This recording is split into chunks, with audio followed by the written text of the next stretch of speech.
The wind howled across the dry, barren land, carrying with it the dust of poverty and despair. In a village where the value of a woman was weighed not by her spirit but by her body, cruelty was the currency of survival. Families who had little to eat saw their daughters not as blessings but as burdens, burdens that could be traded, bargained, or sold to the highest bidder. Among them was a girl whose story was darker than most. She was barely a woman, yet already marked by pain.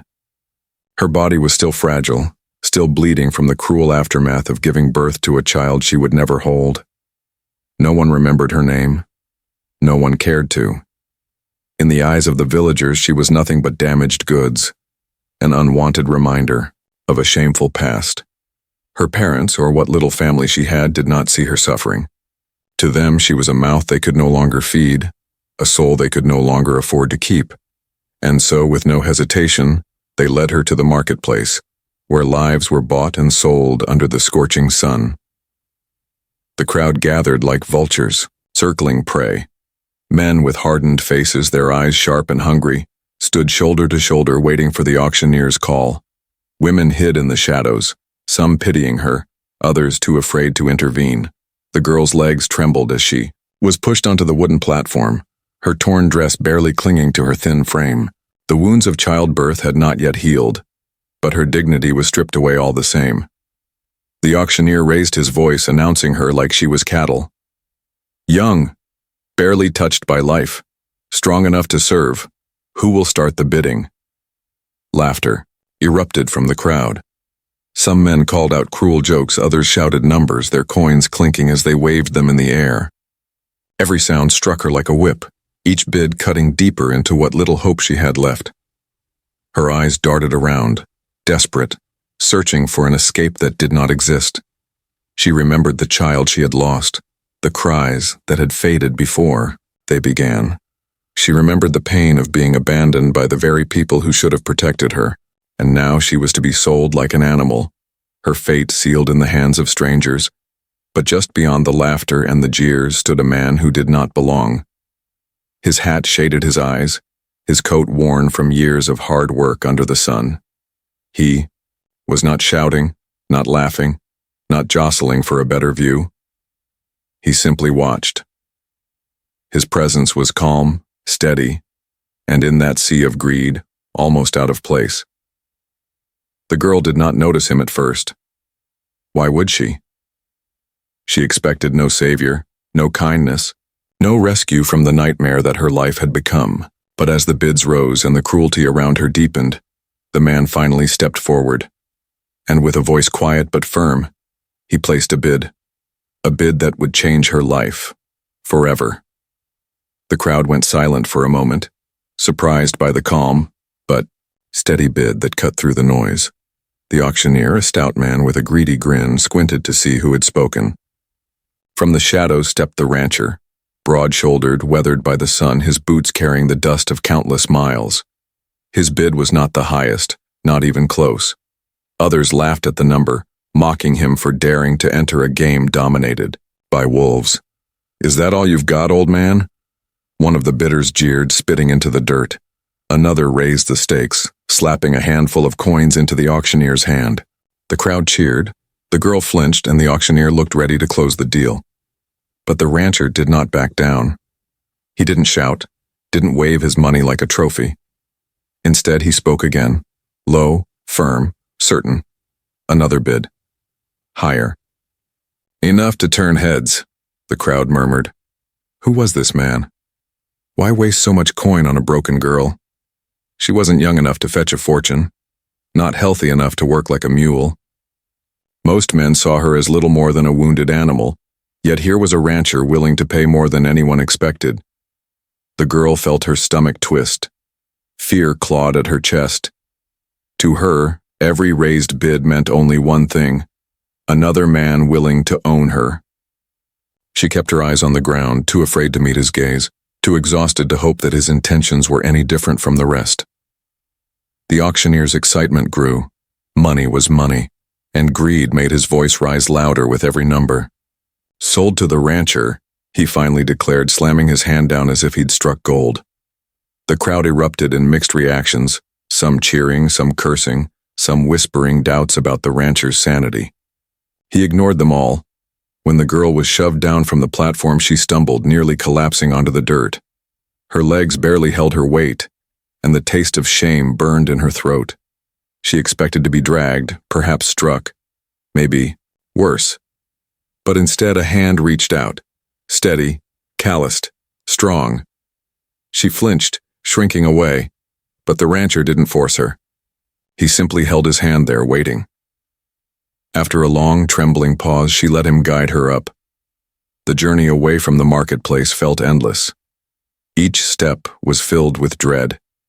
She expected cruelty at any moment, convinced he was only waiting, until they were alone. The road stretched into the open plains where the air was dry but cleaner than the stench of the village. Still, the silence was unbearable. Finally, she dared to ask, her voice hoarse and broken. Why did you buy me? The rancher didn't look at her at first. His gaze stayed on the horizon, the endless line of sky meeting earth. After what felt like an eternity, he answered, "Because no one else would have let you live." The words hit her harder than a blow. She didn't understand them, not fully. Was he mocking her? Pitying her? Did he mean to keep her alive only for labor, for use, for some debt she would never escape? Her heart raced with suspicion. She wrapped her arms around herself, shivering though the sun was hot. She thought of running, but her body was too weak, her legs too unsteady. As they rode farther from the village, she stole glances at him. His face was weathered, lined with years of hard work. His hands gripped the reins with the ease of a man used to long days on horseback. Yet there was no malice in his eyes, no hunger in his expression. He looked more like a man carrying burdens of his own, burdens too heavy to share. By the time they reached the edge of his ranch, night had begun to fall. The land stretched wide, dotted with cattle and framed by a small wooden house. It was quiet, far removed from the chaos she had known. Still, her heart pounded with fear. She couldn't believe in safety. She couldn't believe in kindness. The rancher dismounted first and held the reins steady for her. When she hesitated, he simply said, "You're free to walk if you can, or lean on me if you need to." The words were strange, almost foreign. Free? No one had ever used that word for her. Shaking, she slid off the horse, stumbling again. This time he caught her, not with rough hands, but gently as though she were made of glass. And in that fragile moment, for the first time in her life, the girl began to wonder, had she been bought? Not as property, but as something else? Something she had never been given before. A chance. The rancher's home stood at the edge of the wide plains, a modest wooden house framed by the silhouettes of weather-worn fences and the distant lowing of cattle. It was no grand estate, no fortress of wealth, just a man's dwelling, built by his own hands, standing quiet against the endless horizon. For the girl, stepping onto that land was like crossing into another world. The silence was different here, softer than the jeering marketplace, but it carried its own weight. Every creak of the porch beneath her feet, every rustle of grass in the wind made her nerves tighten. The rancher opened the door and stepped aside, gesturing for her to enter. She froze. To her, a closed door meant captivity, a place where escape was impossible. She hesitated, her body trembling with the memory of too many nights locked away. He seemed to sense her fear. "You don't have to," he said simply, his voice steady, almost gentle. "But it's warmer inside." His words confused her. There was no command, no threat. Just a choice, one she hadn't been given in years. Slowly, with cautious steps, she entered. The interior was plain. A small table, a few chairs, shelves lined with worn books and tools. Nothing spoke of cruelty. There were no chains, no whips, no dark corners meant to frighten her. Still, her mind raced with suspicion. She had been fooled before. Men often wore masks of kindness before revealing their true faces. The rancher set a bowl of stew on the table, the smell rich and comforting. "Eat," he said, pulling back a chair. She shook her head, clutching her arms. Hunger gnawed at her belly, but pride and fear held her in place. What if it was a trick? What if the food was laced with something to weaken her? He didn't argue. Instead, he sat across from her and began eating from his own bowl, silent, patient. Minutes passed, the only sound the scrape of his spoon against the wood. Finally, her resolve broke. She reached out with trembling hands and pulled the bowl closer. The first taste burned her throat with warmth. It had been so long since she'd eaten a meal prepared with care. Tears pricked her eyes, but she blinked them away quickly, unwilling to show weakness. After she finished, the rancher leaned back, his eyes thoughtful. He hadn't asked her name, hadn't asked her story. It unsettled her. Every man before had demanded something, claimed some piece of her the moment they laid eyes on her. Why not him? At last she found the courage to whisper, "Why did you buy me?" The question hung in the air, heavy and trembling. The rancher's gaze drifted to the window, to the vast land stretching beyond. For a long time, he said nothing. Then, with a sigh that carried years of weight, he answered, "Because I know what it feels like to lose everything." His words puzzled her. She searched his face, but he offered no further explanation. Silence stretched again, and she wondered if she had imagined the sorrow in his voice. Later, he showed her a small room at the back of the house. The bed was simple, the quilt patched, but it was clean. "You can sleep here," he said. She froze, at the doorway. No man had ever given her a space of her own. Rooms were prisons, beds were traps. She pressed her back against the wall, her chest rising and falling quickly. "I'm not locking the door," he added quietly, as though reading her thoughts. "You can leave it open if you want." Her eyes darted to the doorframe, to the latch, to the windows. Every instinct screamed that this was too strange, too dangerous. Yet exhaustion pulled at her bones. Without a word, she stepped inside. That night, she lay awake, staring at the ceiling. Every sound outside, the cry of an owl, the wind against the shutters, made her flinch. She waited for the footsteps, for the door to creak open, for the hand to grab her. But none came. The rancher stayed in his own room. He never approached, never disturbed her. The house remained quiet until morning, and, when the sun rose, the girl found herself still untouched, still free within those walls. It didn't make sense. It couldn't be real. Yet for the first time in her life, she felt the faintest flicker of something unfamiliar. Not trust, not yet, not hope, not fully, but perhaps the beginning of both. The mornings on the ranch came early, long before the sun crowned the horizon. The faint sounds of cattle stirred the silence, and the smell of dew mingled with the dry earth. For the rancher, this rhythm was ordinary, a life he had lived for years. For the girl, it was strange and unfamiliar, yet strangely less frightening than the chaos of the village she had left behind. Her body was still weak. The wounds from childbirth had not fully healed, and every movement carried a shadow of pain. She tried to hide it, tried to stand tall when she stepped out into the yard, but the rancher noticed. He didn't press her, didn't scold her for slowing down. Instead, he moved at her pace, as though he understood that healing was not something to be rushed. At first, she resisted everything. When he offered her food, she ate only enough to survive. When he gave her clothes, plain, sturdy garments that covered her torn dress, she wore them stiffly, afraid that they came with unseen demands. And when he asked for help with small chores, her hands shook with suspicion, waiting for the trap she was certain would follow. But the trap never came. The rancher showed her how to fetch water from the well, how to gather eggs from the hens, how to scatter feed for the chickens. His voice was calm, his instructions simple, and when she made mistakes, he did not strike her. Instead, he repeated the task himself, patient as the rising sun. It unsettled her more than cruelty ever had. She knew how to endure pain, how to brace herself for blows and harsh words. But kindness, steady, unrelenting kindness, was something she didn't know how to fight. At night, she lay awake in the small room he had given her, replaying the day's moments in her mind.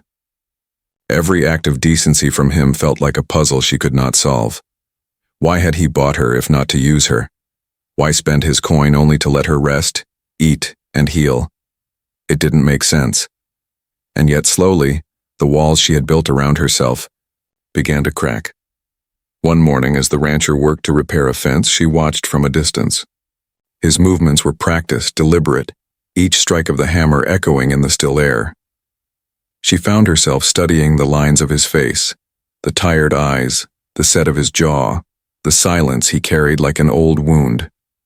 He was not like the men she had known before. There was no greed in him, no hunger for control. He worked because it was who he was. Tentatively, she stepped closer. "I can help," she whispered. He glanced at her, then nodded once, handing her a small piece of wire. "Hold it steady," he said. Her hands trembled as she obeyed, expecting him to criticize her clumsy grip. But he only secured the wire and moved on, as if her effort alone was enough. For the first time, she felt a flicker of something new. Usefulness without punishment. Days turned into weeks. Her body grew stronger, her steps steadier. She began to eat more, to speak more, though her words were still cautious. The rancher never pressed her for stories of her past, never demanded explanations for her scars. He seemed to know that some things were better left to reveal themselves in their own time. One evening, as the sun dipped low and painted the sky in shades of fire, the girl sat on the porch, watching the horizon. The rancher joined her, lowering himself into the chair beside hers. They sat in silence, the kind of silence that was not heavy but almost peaceful. She broke it with a question she had carried for weeks. "Why do you live alone?" His eyes stayed on the horizon. "Because the people I loved are gone." The weight of his words settled between them. She didn't ask more. She didn't need to. She understood loss. She carried it too. And in that quiet moment, something shifted between them. Not love, not yet, but a fragile understanding, born from shared pain. That night, as she lay in her bed, she realized that for the first time in years, she had gone an entire day without waiting for cruelty. And that thought alone terrified her more than anything. Because if she allowed herself to believe in safety, what would happen if it was taken away again? For a time, the ranch felt like a world untouched. The days stretched out in a rhythm of work, silence, and slow healing. The girl began to believe, just barely, that maybe this quiet life could continue. But peace in a place as harsh as theirs never lasted long. It started with whispers. Men from the village who had seen her leave with the rancher began to talk.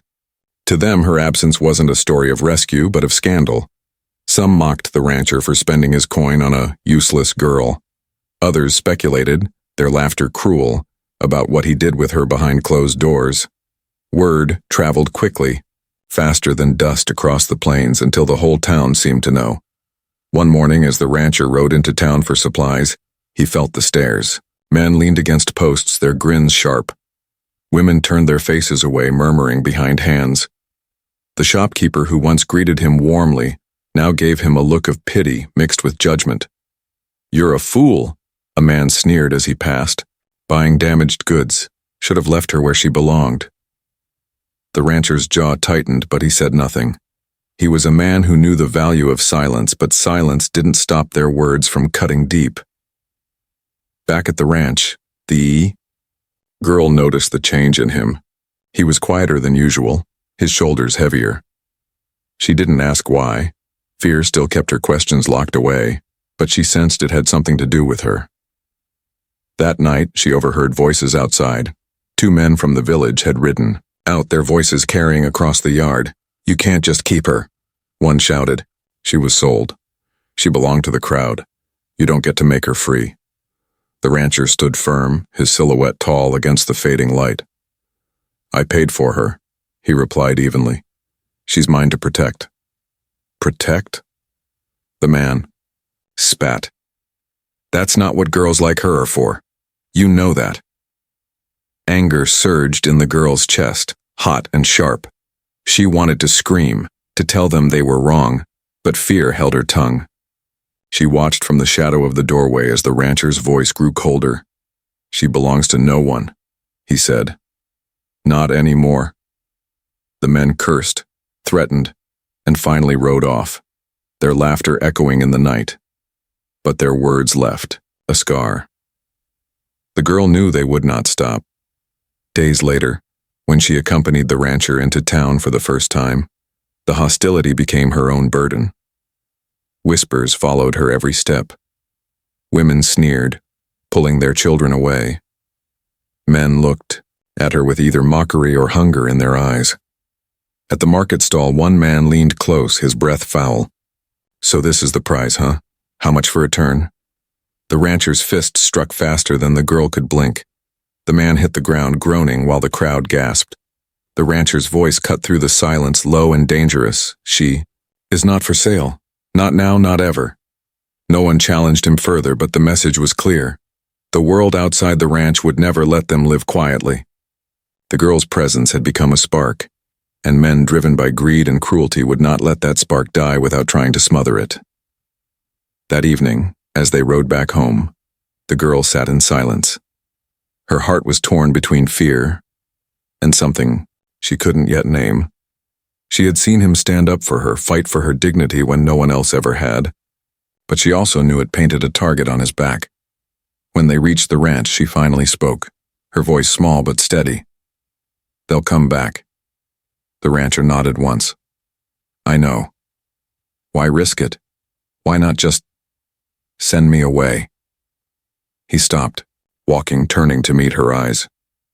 The setting sun cast his face in golden shadow. "Because you deserve more than running, more than hiding. You deserve to live." The words shook her to her core. No one had ever told her she deserved anything, least of all life. For a long moment, she stood frozen, unable to breathe. And though the fear of the outside world still loomed, a strange strength began to stir within her. Perhaps she was not just a burden, not just broken. Perhaps she was worth defending after all. The days that followed carried a tense stillness, like the heavy air before a storm. Though the ranch remained quiet, the girl felt the weight of unseen eyes. She knew the men from the village hadn't given up. Their kind never did. The rancher kept working as usual, his routine unchanged, feeding cattle, mending fences, tending the horses, but his eyes were sharper, his steps more deliberate. At night he checked the windows, the doors, as though preparing for a fight he knew was coming. It happened on a moonless night. The girl woke to the distant thud of hooves and the faint glow of lanterns moving across the plain. Her heart froze. Shadows approached, voices carried on the wind, low, angry, and many. She ran to the rancher's room, her hands shaking. "They're coming," she whispered, her voice tight with fear. He was already awake, pulling on his boots, his rifle leaning against the wall. His face was calm, steady, as though he had been waiting for this moment. "Stay inside," he told her firmly. "No," she blurted, surprising even herself. "They want me. This is my fault. I should—" He cut her off with a look. "It's not your fault, and it's not your fight." But as the men drew nearer, she realized that whether she wanted it or not, it was her fight, her very existence, had brought this danger to his doorstep. And yet he stood ready to face them alone. The mob arrived, half a dozen men, their faces twisted with anger, their lanterns throwing wild shadows. At their head was the auctioneer himself, his voice dripping with greed and scorn. "You think you can steal from us?" he barked. "That girl was ours to sell, ours to profit from. You've made a fool of us, rancher. Tonight we take her back." The rancher stepped forward, rifle in hand but lowered at his side. His voice was calm, though it carried the weight of iron. "She's not property. She's not yours. She's not anyone's." The men laughed, a cruel, jeering sound. One spat into the dirt. You paid coin for her same as the rest of us would have. Don't dress it up like some noble cause. Hand her over, and maybe we let you keep your land." The girl watched from the doorway, her body trembling, her breath sharp in her chest. Every instinct screamed at her to hide, to make herself small, but something inside her refused. The rancher raised his rifle, not to fire, but to show he would not bend. "If you want her, you'll have to come through me." The standoff thickened. The men muttered, shifted, tested their courage. Violence hovered in the air like a spark waiting for dry tinder. And then, for the first time, the girl stepped forward. Her voice shook, but it carried enough to reach them. "I am not yours. You sold me because I was broken. You threw me away.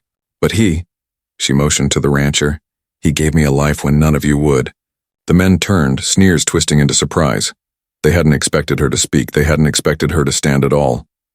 "This isn't about him," she continued, her voice gaining strength. "It's about you. You can't stand the thought that a girl you called worthless is worth more than your cruelty. You can't stand that someone chose to save me instead of destroy me." The silence that followed was heavy, her words cutting sharper than any blade. The rancher glanced at her, pride flickering in his eyes. The auctioneer snarled, raising his hand to signal the men forward. But none moved. Her defiance, the rancher's unyielding stance, and the weight of the rifle aimed steady in his grip were enough to break their courage. One by one, they lowered their lanterns, muttering curses as they turned back toward the darkness. The auctioneer shouted after them, but his voice cracked with frustration. Soon only the sound of retreating hooves remained. The girl's knees buckled, the weight of what she had done crashing over her.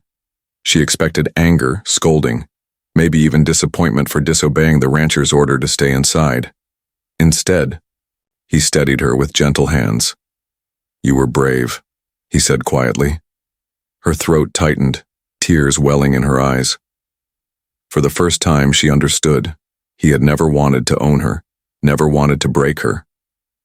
He had only wanted to give her the chance to see her worth, to find her voice, and tonight, against all odds, she had found it. The night was long, but the silence that followed the mob's retreat felt different, no longer heavy with fear, but fragile with relief.